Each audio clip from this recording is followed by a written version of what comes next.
Saudações a todos. Nós vamos trazer para nossa reflexão uma viciação que acabamos desenvolvendo muitas vezes porque criamos o hábito de falar, né? De comentar a vida do outro, de pintar com coloridos nossos a vida do outro, com tintas muitas vezes da calúnia, né? Denotando a nossa inveja, né? O nosso ciúme. Então, a maledicência, ela é algo muito grave. E nós temos exemplos, temos no livro dos médiuns um caso interessantíssimo que vamos abordar, mas vamos começar com do livro Vozes do Grande Além, que chama-se Calúnia, e nós vamos ver lá que através da psicofonia do Chico foi colocado neste livro, né? Vozes do Grande Além, esse relato verdadeiro de uma situação vivenciada por este narrador. Então nós vamos ver. E quem é o narrador? É alguém que se manifestou pela psicofonia através do Chico Xavier, né? No grupo Meimei, isso lá atrás, em 45, e foi gravada essa mensagem, foi transcrita neste livro. Então vamos lá. Na noite de 8 de março de 1956, tivemos nossa atenção voltada para o triste relato do espírito A Ferreira, que, ocupando os recursos psicofônicos do médium, nos ofertou significativa lição com respeito à calúnia, conforme as suas experiências. De todas as potências do corpo humano, a língua será talvez aquela que mais nos reclama a vigilância.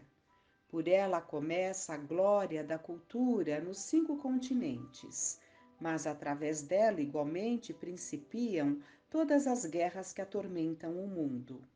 Por ela irradia-se o mel de nossa ternura, mas também através dela derrama-nos o fel da cólera. Muitas vezes é fonte que refresca e muitas outras é fogo que consome. Em muitas ocasiões é ferramenta que educa e em muitas circunstâncias é lâmina portadora de destruição ou de morte. Sou uma das vítimas da língua, não conforme acontece na existência humana, em que os caluniados caem na terra para se erguerem no céu, em sublime triunfo, mas segundo os padrões da vida real, em que os caluniadores que triunfaram entre os homens experimentam além do sepulcro a extrema derrota do espírito.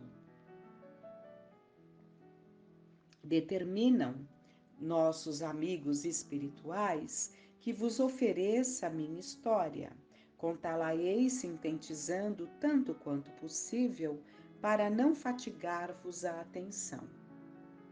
Há quase 30 anos, nossa família, chefiada por pequeno comerciante no varejo do Rio, era serena e feliz. Em casa éramos 4 pessoas.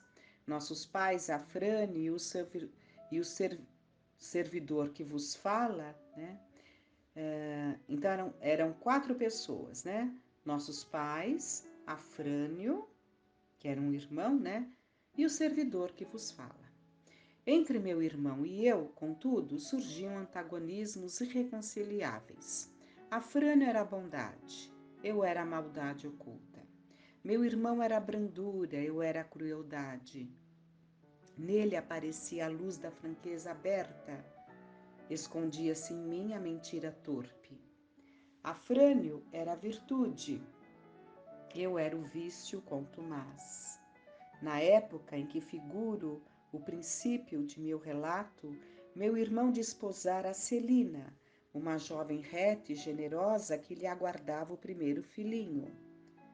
Quanto a mim, entregue às libações da irresponsabilidade, encontrara na jovem Marcela, tão leviana quanto eu mesmo, um companheiro ideal para o meu clima de aventura. Uma companheira ideal para o meu clima de aventura.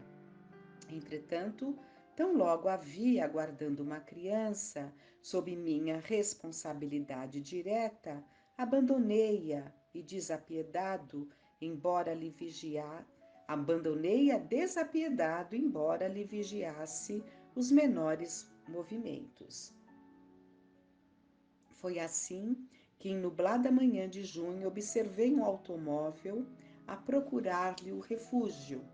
Coloquei-me de atalaia, reparando o homem de fronte descoberta que lhe buscava moradia, e reconheci meu próprio mano. Surpreso e estarrecido, dei curso aos meus sentimentos que geraram em minhas ideias a infâmia que passou a dominar minha cabeça. Encontrar, enfim, concluí malicioso, a brecha por onde solapar-lhe a reputação e afastei-me apressado. Joguei, beberiquei, voltando à noite para o santuário doméstico, onde encontrei a aflitiva ocorrência.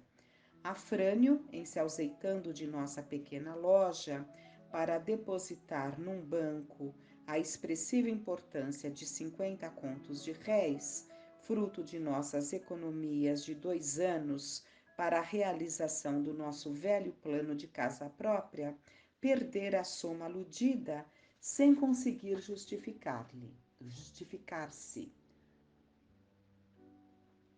Ouvi-lhe as alegações inquietantes, simulando preocupação, mas dando largas aos meus projetos delituosos, arquitetei a mentira que deveria arruiná-lo.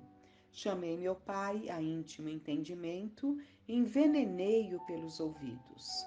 Com a minha palavra fácil, teci a calúnia que serviu para impor ao meu irmão irremediável infortúnio, contando a meu pai que o vira em companhia de mulher menos respeitável, perdendo toda a nossa fortuna numa casa de jogo, e acrescentei que observara o quadro lamentável com os meus próprios olhos. Minha mãe e Celina, reduzida à distância, sem que eu lhes reparasse a presença, anotaram-me a punhalada verbal e todos os nossos, dando crédito ao meu verbo delinquente, passaram da confiança ao menosprezo, dispensando ao acusado o tratamento cruel que lhe desmantelou a existência. Por 6 dias, Afrânio, desesperado, procurou debalde o dinheiro, e ao fim desse tempo, incapaz de resistir ao escárnio de que era a vítima, preferiu o suicídio à vergonha, ingerindo o veneno que lhe roubou a vida física. A desgraça penetrou-nos a luta diária. Todos, menos eu, que me regozijava com a escura vingança, renderam-se à tensão e ao desespero. Inquirida Marcela por meu pai, viemos, porém, a saber que Afrânio lhe visitara o abrigo por solicitação dela mesma, que se achava em extrema penúria. Nosso espanto, contudo, não ficou aí, porque, findos 3 dias após os funerais, um chofer humilde procurou-nos discreto para entregar uma bolsa que trazia os documentos de Afrânio, acompanhados de 50 contos. Bolsa essa que meu irmão perdera inadvertidamente no carro que o servira. Minha cunhada, num parto prematuro, faleceu em nossa casa. Minha mãe, prostrada no leito, não mais se levantou e findos 3 meses após a morte dela, ralado por infinito desgosto, meu pai acompanhava-lhe os passos no cemitério do Caju. Achava-me então sozinho. Tinha dinheiro e busquei a vida fácil, mas o remorso passara a residir em minha consciência, atormentando meu coração. Alcoolizava-me para esquecer, mas entontecida A cabeça passava a ver junto de mim a sombra de meus pais e a sombra de Celina, perguntando-me agoniados: Caim, que fizestes de teu irmão? A loucura que me espreitava dominou-me por fim. Conduzida ao casarão da Praia Vermelha, ali gastei quanto possuía para, depois de um ano de suplício moral e irremediável tormento físico, abandonar os meus ossos exaustos na terra, em cujo seio debalde imploro consolação, porque o sofrimento e a vergonha sitiaram-me a vida, destruindo-me a paz. Tenho amargado, através de todos os processos imagináveis, as consequências do meu crime. Tenho sido um fantasma desprezado em toda parte, sorvendo o fel e o fogo do arrependimento tardio. Somente agora, ouvindo as lições do Evangelho, consegui acender em minha alma leves fagulhas de esperança. E à maneira do mendigo que bate à porta do reconforto e do alívio, encontro presentemente um novo caminho para a reencarnação, que muito breve me oferecerá a bênção sagrada do esquecimento. Entretanto, não sei quando poderei encontrar de novo meu pai e minha mãe, meu irmão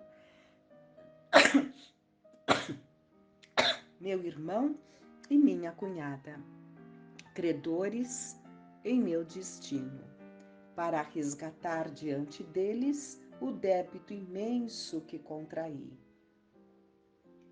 Por enquanto, serei apenas internado na carne para considerar os problemas que eu mesmo criei em prejuízo de minha alma.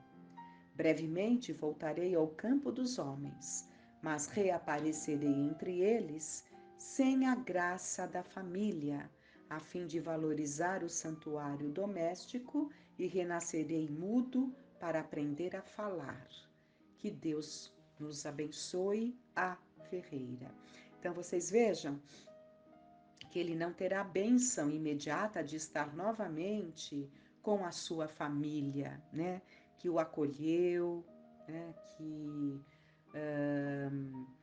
viveu junto dele todos aqueles anos e foram vítimas da sua inveja, da sua maledicência, da sua calúnia, para aprender a valorizar, porque Deus nos ensina, nos tirando quantas vezes, né? A quem muito foi dado, lhe será tirado, né? Então, o que vai acontecer? Foi dado muito a ele, né? Uma família estruturada, de pessoas decentes. No entanto, ele se coloca acima de tudo isso e destrói o caminho desses familiares. Ele não terá oportunidade de retornar junto a eles. Antes, ele virá sem a graça da família, a fim de valorizar o santuário doméstico. Então, muitas vezes a nossa prova é não termos uma família, né? Não pertencermos a uma família dentro dos padrões normais, né? Para aprendermos a valorizar. E, além de tudo, ele nasceria mudo, né? Então, nós vemos aqui o próprio espírito dele falando dos seus sentimentos de ciúme, de inveja do irmão, que ele considerava superior a ele.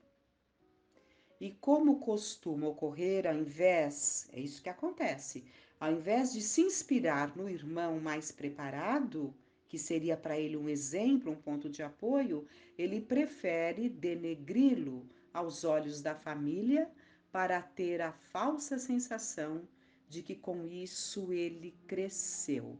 É isso que acontece. Na inveja, quando você quer eclipsar quem está do seu lado para que a sua fraquinha luz possa ser vista. Então, que tipo de sentimento leva alguém a sentir prazer em praticar a maledicência? mesmo até muitas vezes sendo verdades, né? Mas qual a razão desse prazer? Aqui no caso, nós vemos claramente que era inveja. E Kardec relata o caso de duas irmãs no Livro dos Médiuns, no capítulo que ele trata das obsessões. E chega para Kardec ali aquela situação de, especialmente, eram irmãs, especialmente duas, estavam sofrendo ali, por mais cuidados que tomassem, guardando as suas roupas em armários, fechavam os armários, as roupas apareciam todas fora do armário, jogadas em cima do telhado, rasgadas, por mais que elas tomassem cuidado em fechar as roupas. E não encontrando ali nenhuma solução, esse caso foi levado a Kardec, né? Lá em Paris, né? Onde Kardec desenvolveu o trabalho da codificação do Espiritismo. E ele leva, então, né, esta questão, né, que ele chegou e ele se interessava por todos os casos que chegavam e buscava ali ajudar da melhor forma. E o Espírito de São Luís explica que aquelas irmãs precisavam rebuscar na memória e que elas iam perceber que aquele que estava fazendo tudo isso era alguém que havia sido vítima da língua delas. E que o problema ali era a língua delas, que, praticando tanto a maledicência, haviam afastado a presença do espírito protetor de cada uma. E essa ausência de espíritos bons facultava a este espírito vingativo, que tinha sido vítima da língua delas, a possibilidade de praticar toda essa situação. Que elas sondassem, né, o que elas vinham fazendo para a situação ser modificada, né? Inclusive Kardec fala se não poderia suavizar essa resposta e ele diz: disse o que disse da forma como disse, para que elas entendam, porque elas costumam praticar constantemente a maledicência sem entenderem que estão fazendo um grande mal, né?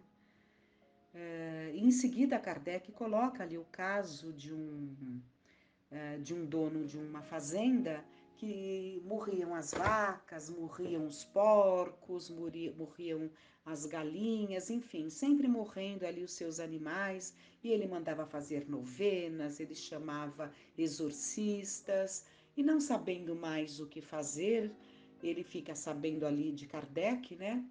E pede que levem uma carta, né? Relatando esse fato.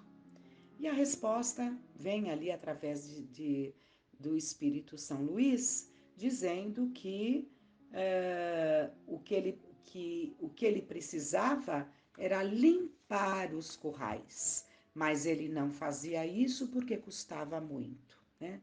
Então, Kardec trouxe em seguida esse exemplo para nos alertar que nós não podemos atribuir tudo aos espíritos.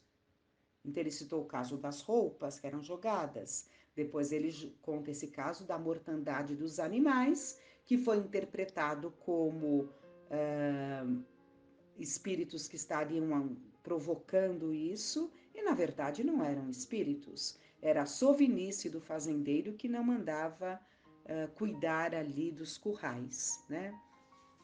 Então, nós temos que entender, né, a importância da palavra, a importância daquilo que falamos, tudo que nós falamos tem peso. E hoje, então, com essa facilidade de comunicação, que descaso com a palavra, que descaso com os comentários, que insensibilidade em relação ao outro, sendo verdade ou não, que insensibilidade, que prazer em nem se preocupam se estão ferindo, é o prazer de opinar, se colocando como detentores da verdade, de conhecimentos que muitas vezes estão longe de ter, né? Então, esses tempos que nós vivemos, né, é preciso que a gente reflita muito em todas essas situações que atrasam o nosso progresso, que nos impede a nossa caminhada de uma forma mais efetiva, mais positiva, porque não sabemos conduzir os nossos pensamentos. E ao invés de termos os olhos para as coisas boas que estão acontecendo, ficamos ali preocupados com vidas e vidas que muitas vezes nem conhecemos, né? Nem é aquele interesse mais imediato de pessoas que fazem parte do nosso universo. Então, reflitamos sobre essa condição humana, sobre essa dificuldade. Por que o prazer da maledicência? Por que a crueldade a ponto da calúnia? Trabalhar a inveja. Trabalhar a inveja. Pensemos muito. Que fiquemos em paz.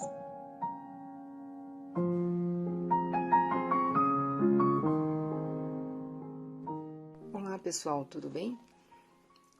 Vamos seguir com o estudo do livro Os Prazeres da Alma. O tema dessa semana é segurança, 2 partes. Só tropeça quem está a caminho, só erra quem é livre para tentar. A palavra penitência, do latim, se escreve poenitentia, eu não sei pronunciar, quer dizer arrependimento, redenção. Dela provém outro termo, penitenciária, originário dos tribunais romanos, onde se concediam ou não as absolvições. Por estranho que pareça, a penitenciária não tem hoje a mesma significação etimológica que se esperaria, ou seja, lugar onde se redime a falta cometida. Tanto os presídios da atualidade, como muitos do passado, não criaram nem desenvolveram mecanismos educativos e de promoção social para que houvesse renovação e recuperação dos que poderíamos chamar de penitentes. De modo geral, o prisioneiro fica mais perverso e corrompido depois de ingressar no presídio, lugar que deveria ter como finalidade única o reajustamento moral do ser humano. São paradoxos do grau evolutivo de nossa humanidade. Reflexionando sobre essas questões, talvez possamos redirecionar os conceitos que envolvem celas e penitenciárias para outros níveis de compreensão e reestruturá-los em novos pontos de vista. É interessante observar que indivíduos presos por vários anos, quando ficam fora dos muros da prisão, começam a sentir medo e enorme insegurança quanto ao futuro. Na cela, esses homens se viam seguros, recebiam invariavelmente alimentos, roupas e agasalhos. Ao deixarem o cárcere e entrarem em contato com outras pessoas, com a comunidade, enfim, com as intempéries do cotidiano, a realidade para eles tomará outra dimensão. Se antes possuíam uma fictícia certeza e não se preocupavam com o dia de amanhã, agora vão recomeçar libertos uma nova etapa existencial. A liberdade nesse instante, porém, lhes trará os imprevistos comuns da vida livre e, por consequência, inúmeras hesitações e ansiedades. Fora da prisão, têm de trabalhar para suprir as necessidades básicas. Então surge o receio de não conseguirem saciar a fome, de não possuírem um teto que os abrigue, pois doravante precisam usar o senso interior e guiar-se por si mesmos. Necessitam prover o próprio sustento, o que nessa conjuntura gerará temores e desconfortos. Intimamente também somos assim, presos durante anos na cela do ego, vivendo em um cubículo supostamente seguro, sentimos muita estabilidade e bem-estar. Abrindo mão de nossa verdadeira liberdade por preferirmos a falsa proteção da cela interior e algumas migalhas de um conforto rotineiramente fugaz, não saímos da prisão onde nós mesmos nos encarceramos.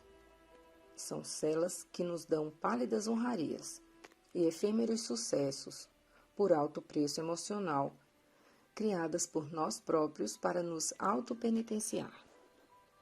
Muitas pessoas acabam no inferno íntimo por não se libertarem do apego, da culpa, do orgulho e da mágoa.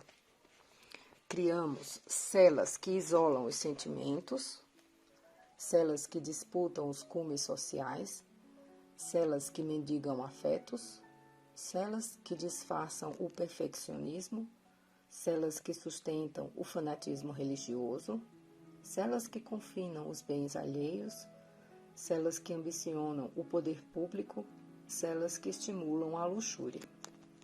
São inúmeros os cárceres que parecem confortáveis, conquanto disfarçados de veludo e móveis refinados, perfumes e joias caras, não deixam de ser prisões que confinam a alma, impedindo-lhe a expansão da consciência.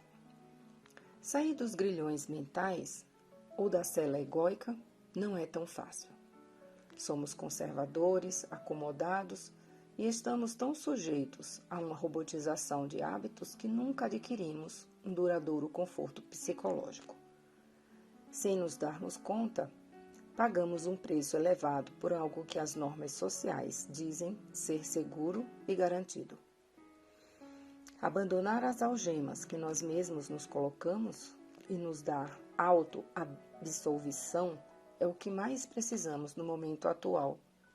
O homem verdadeiramente liberto sabe que sempre estará correndo riscos e, por consequência, nunca terá absoluta segurança. Só tropeça quem está a caminho.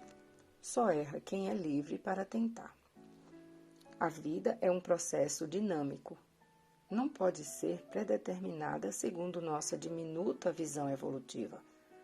Ninguém tem condições de afirmar com plena certeza o que acontecerá amanhã. Nas estradas das múltiplas existências, caminhamos com 1001 incertezas. De conformidade com os ensinos dos nobres emissários da codificação, só Deus é soberano Senhor, e ninguém o pode igualar, pois até mesmo as entidades superiores que alcançaram a perfeição absoluta não possuem o conhecimento completo do futuro, e prosseguem afirmando que o espírito vê o futuro mais claramente à medida que se aproxima de Deus. E aí é a questão 243 do Livro dos Espíritos, o livro 2º, capítulo 6, Vida Espírita, item 3. Percepções, sensações e sofrimentos dos espíritos. 243. Os espíritos conhecem o futuro? Depende ainda da sua perfeição. Quase sempre nada mais fazem do que entrevê-lo, mas nem sempre têm a permissão de o revelar. Quando o veem, ele lhes parece presente. O espírito vê o futuro mais claramente à medida que se aproxima de Deus. Depois da morte, a alma vê e abarca de relance as suas migrações passadas, mas não pode ver o que Deus lhe prepara. Para isso é necessário que esteja integrada nele, depois de muitas existências. 243A. Os espíritos chegados à perfeição absoluta têm completo conhecimento do futuro? Completo não é o termo, porque Deus é o único e soberano Senhor, e ninguém o pode igualar. Seguindo.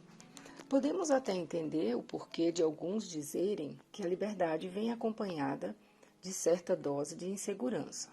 De início, quando começamos a viver fora das 4 paredes do ego, fora das grades da falsa estabilidade, podemos sentir vacilações, incertezas e até muito medo. Retomemos o exemplo da cela. Os detentos usam roupas padronizadas e não escolhem sua alimentação. Escolher suas vestimentas e optar por determinadas comidas são vantagens primordiais de quem conquistou a liberdade. Tomar as próprias decisões, ser livre para errar, dançar, correr, rir e brincar, ser independente para trabalhar como e onde quiser, fazer o próprio horário, viajar e conhecer novas pessoas, essa é a recompensa de toda criatura livre. O que você quer? A segurança da cela? Uma bela prisão onde possa viver sem nenhuma consciência? Ou a insegurança sadia, ou seja, viver por si mesmo, utilizando a direção que a força e o potencial da alma lhe dão em forma de senso interior. Segunda parte. Fincar-se numa só linha de pensamento ou corrente filosófica pode parecer a maneira mais segura de viver, contudo é a mais infantil delas. O universo infinito é constituído de número incalculável de mundos que se intercalam e se interligam uns aos outros. Nosso planeta representa uma minúscula nave estelar percorrendo o cosmo. Estamos numa viagem interminável, navegando pelo espaço sideral, ajustados e guiados pelas leis soberanas da divina providência. Muitas vezes coabitamos espaços pluridimensionais com outras sociedades astrais, porém vibrando em diferentes frequências de sintonia, o que nos impede de perceber nitidamente essa realidade. Há inúmeras esferas onde vivem aqueles que amamos outrora ou que, na presente encarnação, nos precederam na viagem de retorno à pátria espiritual. Existem momentos na vida em que somos envolvidos por inexplicáveis saudades ou indefiníveis sensações de falta de alguém. Vem-nos à mente o desejo de ir além das barreiras da memória presente, de visualizar criaturas queridas, mas não há como distingui-las pelos sentidos físicos. Um saudosismo nos abate, e na acústica da alma, algo nos fala de um passado distante e nostálgico. Berço e túmulo são simples fronteiras entre uma e outra condição. Não nos damos conta de que estamos interligados por diversas reencarnações e de que há uma gama incontável de pessoas que amamos e com as quais convivemos durante longas jornadas. Muitos de nós estamos confinados e apegados aos laços consanguíneos da vida atual, profundamente agarrados uns aos outros, visto que aprendemos a amar apenas os parentes mais próximos. Formamos uma equipe familiar sedimentada no apego. Estamos amarrados nos elos corporais que geram a insegurança e a neurose da separação. Essa forma de viver não traz segurança. As pessoas percebem o mundo através de um dualismo redutivo, que as leva a supervalorizar o status quo. Pessoas independentes e seguras veem a existência de forma criativa e habilidosa, enxergando soluções claras e objetivas para seus relacionamentos problemáticos, pois utilizam uma visão ampla de família, jamais fragmentada ou unilateral. Os indivíduos que despertam para a grandeza dos domínios da criação quebram os grilhões da possessividade que os prendiam à passageira parentela terrena. Caminham pela terra à maneira de peregrinos, sem nacionalidade e sem lar, porque compreendem os fundamentos superiores da família universal. Contemplam a nave terrena sob o impacto do progresso espiritual e observam a transformação que altera os rumos dos seus habitantes, companheiros de jornada, por meio da lei da reencarnação. Disseram-lhe: eis que tua mãe, teus irmãos e tuas irmãs estão lá fora e te procuram. Ele perguntou: quem é minha mãe e meus irmãos? E repassando com o olhar os que estavam sentados ao seu redor, disse: eis a minha mãe e os meus irmãos. Quem fizer a vontade de Deus, esse é meu irmão, irmã e mãe. Quando amadurecemos, não damos importância apenas aos valores e princípios éticos, assimilados individualmente no convívio do atual vínculo familiar ou religioso, mas também aos valores e princípios éticos de cada ser humano. Temos muito a aprender com os outros. Precisamos respeitar a realidade de todos e lembrar que grande parte do mundo está fora de nosso campo de visão. Todo extremo leva-nos à insegurança. Já a segurança está no meio dos extremos. A citação "Quem é minha mãe e meus irmãos" está em Marcos 3, 32 a 35. Ao ampliarmos nosso nível psicológico espiritual, observaremos a vida pela ótica da pluralidade das existências e constataremos que tanto o amor como o ódio atraem as almas antes, durante e após a sua encarnação. Quantos pais e irmãos já tivemos? Quantos cônjuges e filhos compartilharam conosco o mesmo ambiente doméstico? Quantas criaturas em número bem maior que o de hoje já trocaram conosco ternura, atenção e desvelo? Se fizéssemos uma equação simbólica, a fim de conhecermos melhor a imensidão de entes queridos que já desfrutaram conosco o mesmo ambiente de afetividade, poderíamos ter uma noção mais apurada da família universal ou da quantidade de afetos que iremos encontrar um dia no mundo astral. Supondo que já percorremos em nossa jornada evolutiva em torno de 200 encarnações e que em cada uma delas tivemos 3 filhos e nos consorciamos uma só vez, assim ficaria nosso cálculo figurado. Cerca de 200 maridos ou esposas e 600 filhos nos esperando no além-túmulo. Com quais criaturas iríamos conviver? Coisas ignoradas ou não pensadas criam mais insegurança do que as conhecidas ou já analisadas. Allan Kardec, o sistematizador dos ensinos espíritas, oferece em O Livro dos Espíritos a resposta dada pelas almas superiores sobre essa questão. Vemos nossa vida passada e a lemos como num livro, vendo o passado de nossos amigos e de nossos inimigos, vemos sua passagem da vida para a morte. De acordo com o pensamento da espiritualidade maior, os espíritos se conhecem por terem coabitado a Terra. O filho reconhece o pai, o amigo, seu amigo, assim de geração a geração. E essa é a questão 285 do Livro dos Espíritos, livro 2º, capítulo 6, Vida Espírita, item 6, Relações de Além-Túmulo. Os espíritos se reconhecem por terem convivido na Terra? O filho reconhece o pai, o amigo e seu amigo? Sim, e é assim de geração a geração. 285A. Como se reconhecem no mundo dos espíritos os homens que se conheceram na Terra? Vemos a nossa vida passada e a lemos como no livro, vendo o passado de nossos amigos e de nossos inimigos, vemos a sua passagem da vida para a morte. Seres humanos seguros não reprovam ninguém. Antes, veem em todos e em si mesmos uma contínua e inseparável ligação com o Criador e com as criaturas. A ilusão nos faz acreditar na existência de um mundo exterior, físico ou astral, independente ou separado do mundo interior, quando na realidade são apenas 2 lados de um mesmo tecido, no qual os fios de todos os fatos e de todas as formas de consciência estão interligados numa rede inseparável. O amor sem fronteiras, o verdadeiro amor, é sempre respeitoso e abrangente, totalmente diferente da atitude possessiva e limitada, dirigida apenas à parentela consanguínea. Quando o amor fica doente, induz os seres ao isolamento e este tudo sufoca ao seu redor.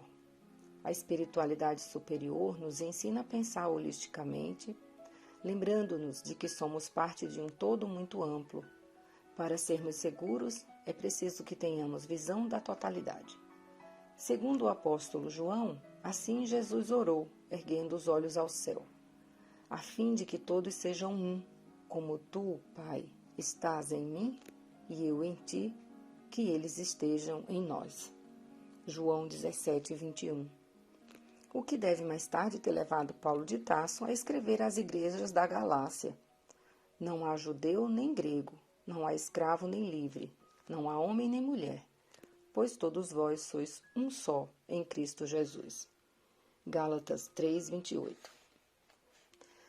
Nós nos sentimos seguros entre irmãos e o verdadeiro significado de irmandade é justamente olhar à nossa volta e redescobrir que quando utilizamos o pensamento holístico, nos soltamos dos antigos grilhões de uma visão linear ou simplista. Fincar-se numa só linha de pensamento ou corrente filosófica pode parecer a maneira mais segura de viver, contudo é a mais infantil delas.